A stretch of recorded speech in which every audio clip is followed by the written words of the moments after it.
My grandfather was clearing out his loft and he had a Leica up in the loft that he left on his table. And when I asked him about the camera, he said, "Oh, it belonged to your great-grandfather. Take the camera and go and speak to your grandmother, and she will tell you the story of your great-grandfather." Samara Pierce, a British photographer, recalls events from 12 years ago when she discovered that her great-grandfather was Austrian engineer Oleksandr Wienerberger. During World War I, he was captured by the Russian army and spent 19 years in the Soviet Union, working at chemical factories. So I went to my grandmother's house and she started telling me this amazing story about how her father lived in the USSR and that he witnessed Holodomor. And this camera that I was given was the camera he used to photograph Holodomor.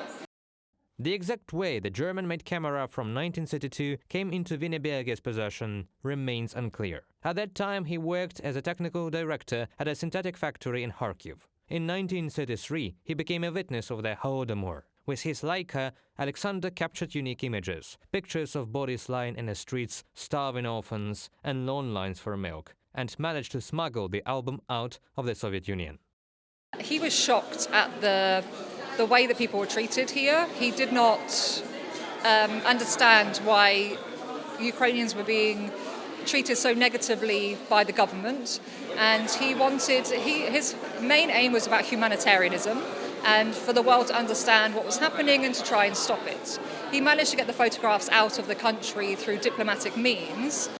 The images were first published in 1935. 4 years later, Wienerberger published a memoir dedicating 2 chapters to the famine in Ukraine. Today, the photographs Oleksandr took in Kharkiv in 1933 remain some of the few credible photographic evidence of the genocide committed by Stalin's regime against millions of Ukrainians. Historical parallels between the genocidal practices of Russians during the Holodomors, in particular 1932-1933, and during the full-scale invasion of Ukraine, views through the personal story of Oleksandr Wienerberger and his great-granddaughter Samara Pierce are the focus of the documentary Family Album.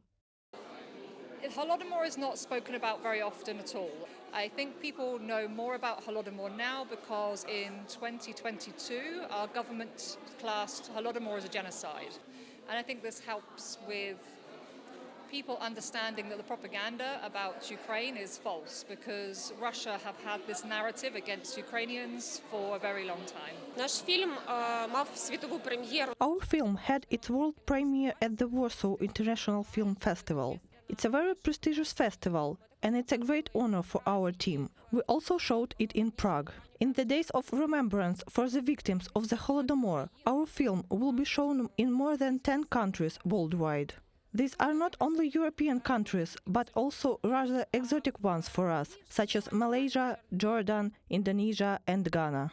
The film Family Album became one of the winners of the art competition of multimedia platform of International Broadcasting of Ukraine for the production of modern-themed films and series held in 2023. The project was created in collaboration with the National Museum of the Holodomor Genocide and with the support of the Ukrainian Cultural Foundation. Has been redubbed into 5 foreign languages. I remember when we were talking to the heroine during the competition, and she said, "This is one of the reasons why this film had to be made." She said that she googled the word Holodomor in 2012. It was a shock. We think everyone knows about it because we've seen so many films, and we know that they are translated into various languages. But that's not enough. That's why we believe we've added another stone to this foundation, as they say. During the Holodomor Remembrance Days and throughout the next year, special screenings of Family Album will take place in dozens of countries across different continents, in embassies, cinemas and cultural centers, and as part of Ukrainian Film Days.